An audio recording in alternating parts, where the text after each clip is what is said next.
So I just got a call from a homegirl who said her car drove away from her. I said, "What you mean your car drove away?" Apparently she drives a Tesla. She hasn't paid her bill. And the Tesla has a self repo. So she was at the nail shop getting her hair and her nails and her feet done. And when she looked out the nail shop window, her car was driving away. But she knew she didn't start her car. However, she did remember she didn't pay her damn car note. But how about they don't send tow trucks to pick up Teslas? The Tesla drives back to the damn place where you get it from. So her Tesla drove off. It was a self-driving repossession of her car because she didn't pay her car note. I did not know that Tesla has a self-repo with a car. If it's not paid for, the car drives back to the dealership by itself because you ain't paid your bill. That is some shit there. Like, Tesla really did a big one with that one. So, like, usually car lots have this mechanism where they shut the car off and then you can't drive it. But Tesla has it to where it doesn't just shut off on your ass. It drives itself back to the fucking car lot where you got it from because you ain't paid the damn car note. Ain't that some shit? What's up out there, YouTube? This is James coming back at you with another informative video. I hope all is well with you guys out there on this hot Monday. All is well over here. That's a funny story about Tesla having a self-repo system going on. You know, I can't imagine that having a car, you know, and just because I was late on some payments, you go in somewhere, store, house, come back out, car gone. Immediately you will be thinking that someone stole it. But no, car said, nah, you late on your payments. I'm repossessing myself and I'm going back to the factory. That's what the Tesla did. That's funny right there. You know, it's cool that they will have a system like that on a Tesla that can self-repo itself.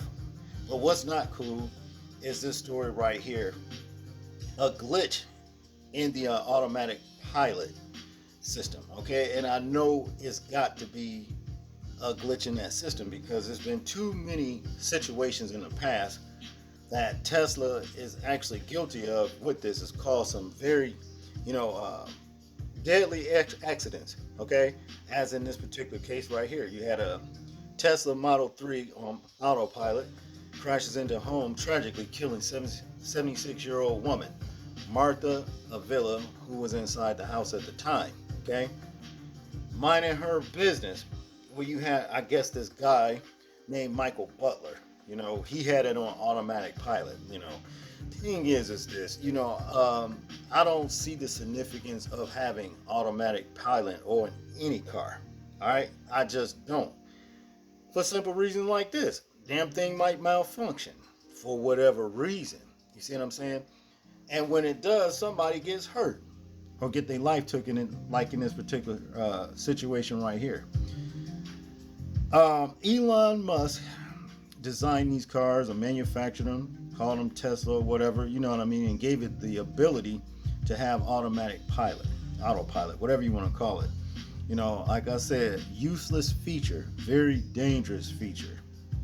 You see, because what is really the significance of it? I saw a video where a guy was going down the highway in a Tesla. Okay, he had the car on autopilot while he was asleep in the front seat. Okay, and they say that autopilot is designed for you to still have your hands on the steering wheel at the time it's engaged in autopilot.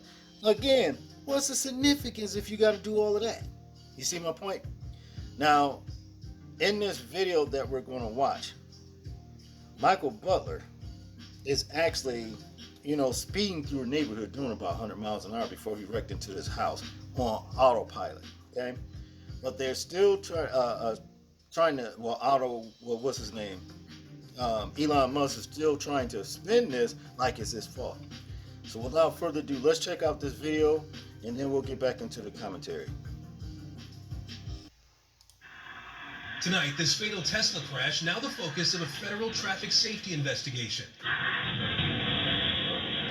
A doorbell camera capturing the moments before a Tesla Model 3 slams into a home in Katy, Texas. Police say 76-year-old Martha Avila was standing in her front room when the accident happened Friday night. That's where my mom was. Officials say she was flown to the hospital where she was pronounced dead. This is how it came in. Her family sharing videos from inside the home on Facebook showing the devastation left behind. This is their room where they play and they do homework. Everything got damaged. The driver, Michael Butler, told authorities he was using an automated driving assistance system at the time of the crash, but it's not clear which specific feature the driver had engaged.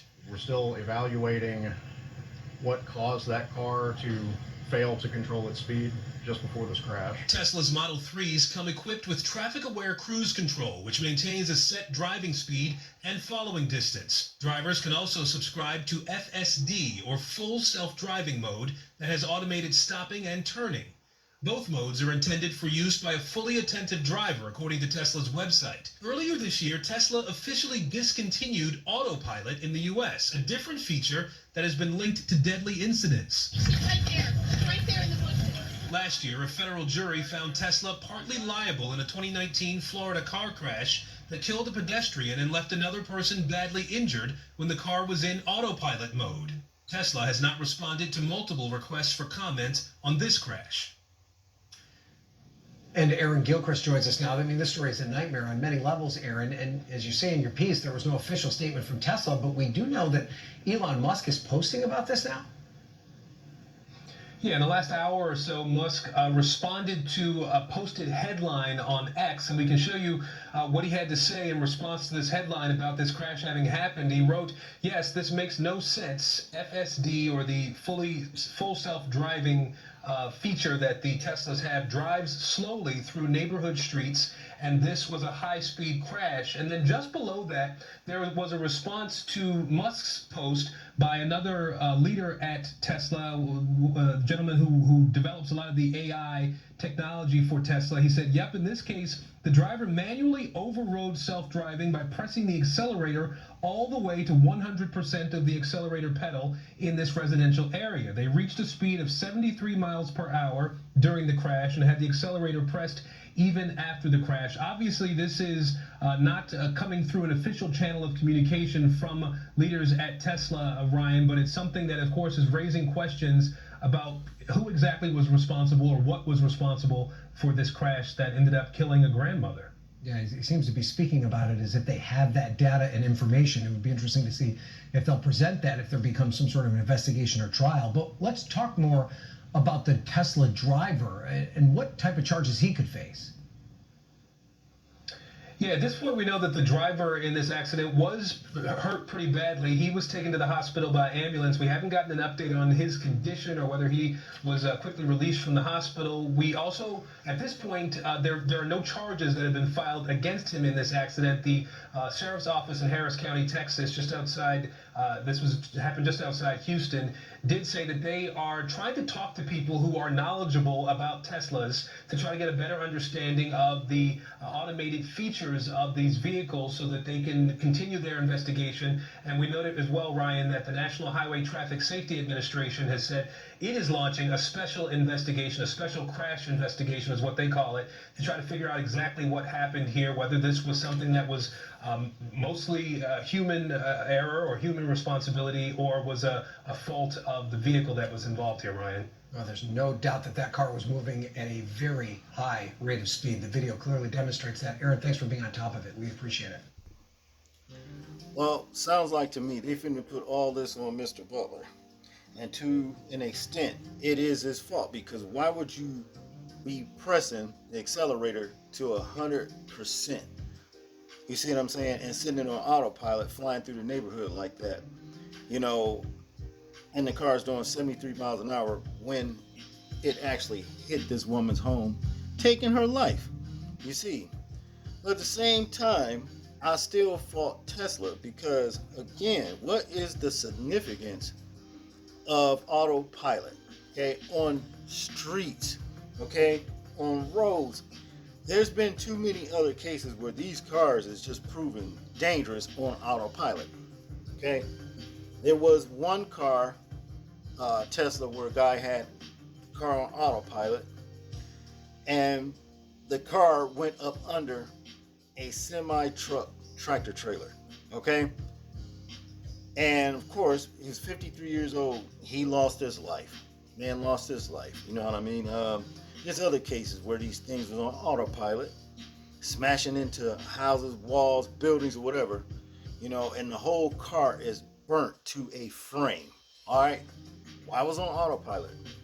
I think that these cars need to be discontinued. You know what I'm saying? It seems like a very efficient car, you know, electric or what have you. But the thing is, this autopilot is dangerous. You know what I'm saying? Sounds like to me they may have ghosts in the machines, if you understand what I'm saying. Because on autopilot, it seems to get hijacked to do something that the driver doesn't want it to do, and take the driver somewhere where he doesn't want to go. But look like to me, I don't know if Mr. Butler, you know, pressed this thing, meant to press it for 100% of how fast this thing can go. It don't seem like it would make sense. Or did it malfunction? If he's in the hospital, let's say for example, comatose, he's not going to be able to tell if that car did that on his own or not. He's not. You know, if he passes away, he will never be able to tell that, no, I never had it on that. The thing took over itself and went that fast. It wasn't nothing I can do. You see? It's crazy. But nevertheless, this woman's life is lost, and condolences to the family. Now, from what I understand about the family, and of course, as they should, they are seeking liability, meaning they are suing Tesla for the life that was lost of their family member, Mrs. Martha Avila. All right, and you can't blame them. So this is the reason why they're launching all these federal investigations into this crash right here. It's not the first time it's happened though. They should get tired of this. But what say you people? Do you think that just maybe it was Tesla's fault, this car's fault, or it was the driver's fault? As far as I'm concerned, I think it's Tesla. You know, and then something went wrong. I don't know. But because like I said, there's no significance for automatic pilot, you know, on city streets or highways, roads, whatever. There's just no sense in that. Don't make sense. Well, let me know what you think about it. Make sure to like, share, and subscribe. People, please remember to live your life as though we're being watched, simply because we are. This is James, and I'm out. Peace.